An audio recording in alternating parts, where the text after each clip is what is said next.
Hello, human family, and welcome back to another exciting episode of The Journey of Self Mastery.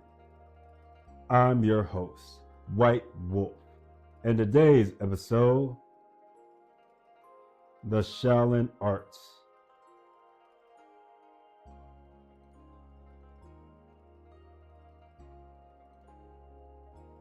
So, on this incredible episode today, we're going to be discussing all about the Shaolin Arts. The Shaolin Arts, known as Shaolin Kung Fu, is one of the most famous forms of martial arts known throughout the world. It is said that many forms of martial arts first originated from the Shaolin Arts, Shaolin Kung Fu. The Shaolin Kung Fu has a rich history that is legendary. Originating over 1500 years ago, Shaolin Kung Fu first was in the Han Dynasty, starting off as a Buddhist monastery. Now, this monastery became the first Shaolin temple when a very famous Buddhist master traveled from India to China to spread the Buddhist teachings. Though the Buddhist teachings were already starting to spread in China, there was many different varieties of Buddhism at the time. The great Emperor Shaolin had presented this master, this monastery turned into the Shaolin Temple as a gift for his arrival. Now, during this time, the Shaolin Temple did not focus on martial arts. Its primary focus was on different types of Buddhist studies. They primarily focused on gathering information of different varieties and spreading this information to individuals of high nobility and prestige. It was many years later where another Buddhist master, this time a prince turned a Buddhist master, who traveled from India to China to spread his Buddhist teachings. His name was the Bodhidharma, or Damo in Chinese. There are many legends that surround this individual. The teachings that he brought to the Shaolin Temple, one being the Yi Jing Jing, muscle and tendon change, and the Zhu Xing Jing, bone marrow cleansing, as well as Chan meditation, or known in Japanese as Zen meditation. For when he had arrived at the Shaolin Temple, he had seen that the monks there were frail in body. They had focused mostly on Buddhist scripture and building of temples, and lacked the mental strength for meditation as well as the physical development needed to strengthen the body and mind in a different type of way. After his passing many years later, the Shaolin Temple started to bring in different styles of martial arts, different masters from different lineages and different family sets. And so, the Shaolin Temple had a large amount of influence throughout the ages that has helped it become what it is known for today. A rich culture with a rich history from many masters who have given their teachings in human cultivation at the highest levels. So now, I just wanted to talk about my experience with developing my own personal journey of studying under the Shaolin Arts. The key word here is awareness and intention. These teachings are so incredible because they develop your awareness of your breath, of your muscles, of your tendons, of your fascia, of your energy, your life energy, chi, and even more than that. It is very incredible the type of information that they are starting to give out nowadays. And for my own personal experience, just talking about the breath, The breath is a key part in our own type of spiritual development and developing higher levels of attainment. That's why breath work is so important in practices such as yoga and other types of eternal arts. The Shaolin Arts is very expressionful because there's such a wide variety of practices that will keep you engaged for countless hours.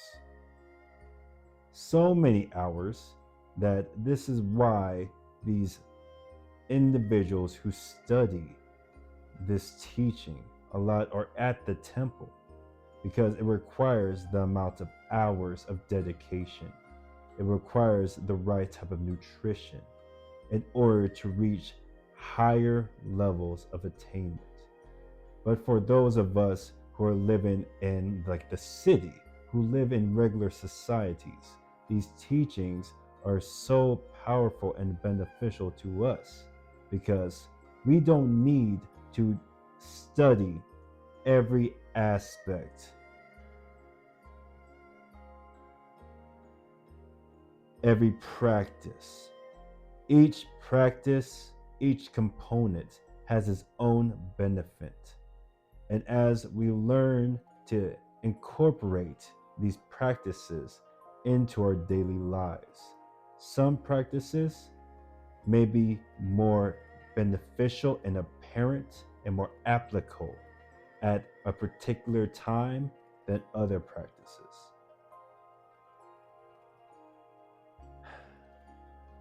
It's just so cool. The Shaolin arts are so cool, man. It is just, I mean, just the breath alone. I mean, when we talk about the breath, you start to be able to develop your lung capacity, the volume that you can hold. You start being able to work with the duration, how long and how short you want to control your breath, as well as the intensity, how hard, how soft is it? And then you start to be able to pressurize inside your body. This pressurization leads to so many other byproducts. Just for example, let's take a deep breath right now for a moment. Deep breath.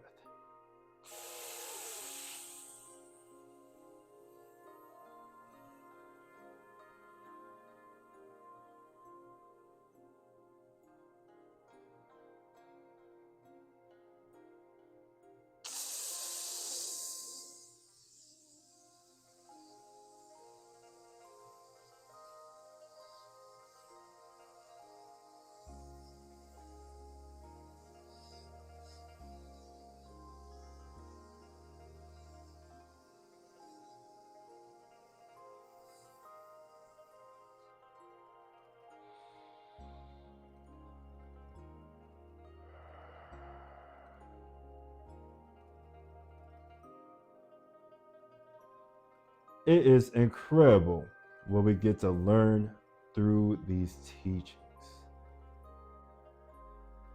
When I had first said awareness and attention is the key, because once we become aware of something, then we can start becoming intentional about how we start to go about either developing something or correcting something or changing something.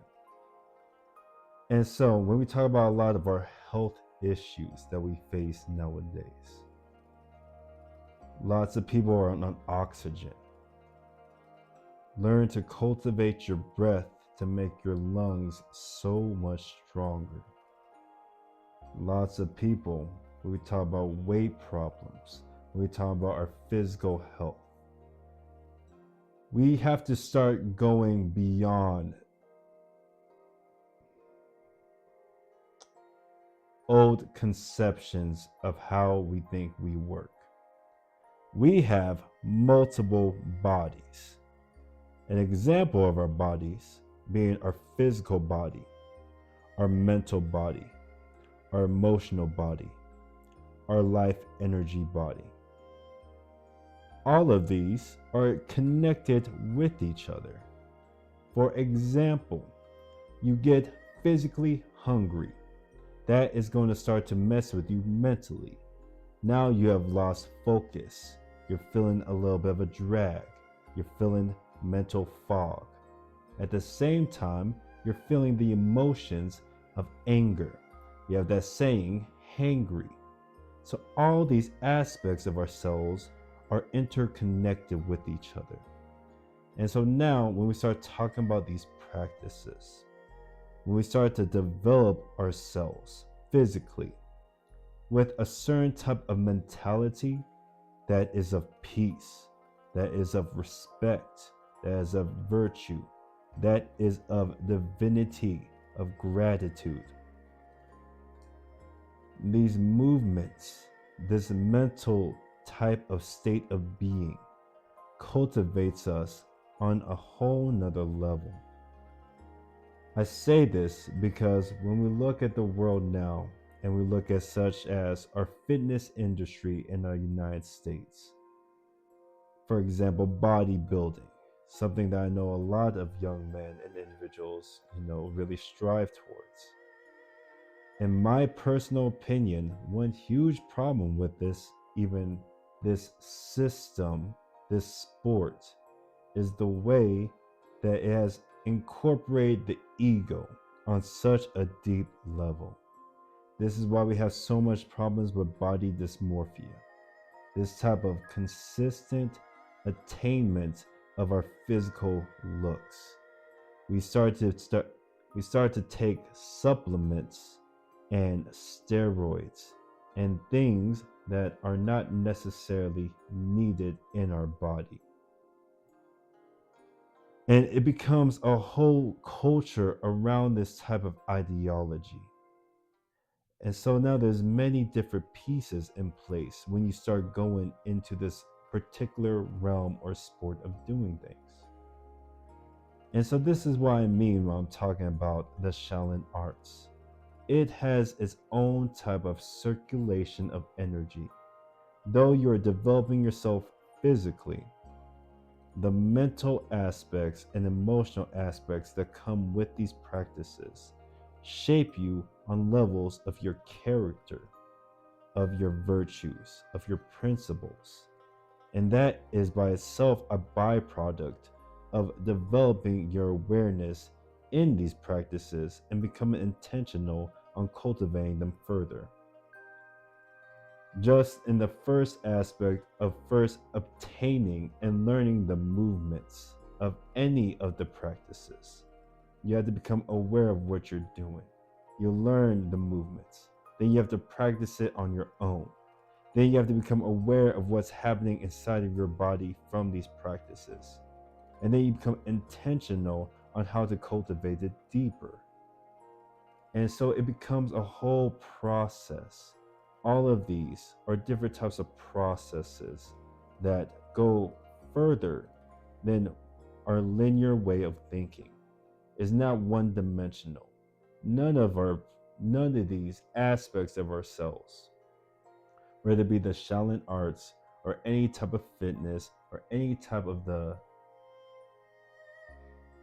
other ways of cultivation, these are so multidimensional that it hits many layers of our being. Mostly for its martial arts application, it is heavily applicable in ways of healing modalities and spiritual development. What we see when someone is performing the martial arts is only the tip of a very large iceberg. And so I really suggest that you start to practice any of the Shaolin Arts. It has something that can benefit really any age group in ways that is worth the consistency, that is worth the discipline, that is worth the mental cultivation. It is an incredible gift of over 1,500 years of human endeavorment that really is incredible. And so, I'm going to wrap it up there, family.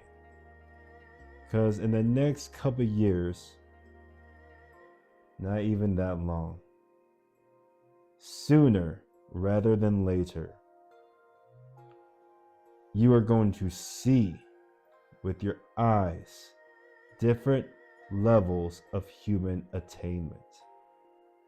There are certain things you cannot talk about. There are certain things that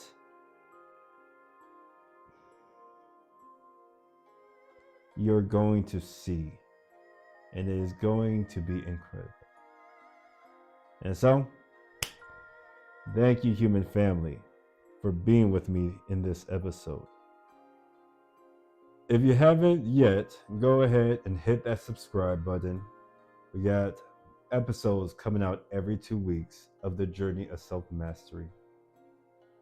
If you're having any questions about how to get started or get ready for the coming changes to come in this next year or even beyond, go ahead, head over to the Stand Store /WhiteWolf719 where you can get yourself and take a free Lv1 Awakening course. If you're interested in learning more about the Shaolin Arts, also go ahead, head on over to the Stand Store WhiteWolf719 where you can purchase our beginner Shaolin program, 16 weeks of Shaolin knowledge and cultivation. As well as a shout out, go ahead and head over to Shaolin Temple Europe where you can check out their 12 months self-mastery course. A course that is very incredible and, in my opinion, worth every penny. And yeah, thank you for being with me, human family. It has been a pleasure talking and connecting with you this day. Remember, the future is going to be awesome. Oh, trust, the future is going to be awesome. And with that being said, love and light leads the way. God bless and take care.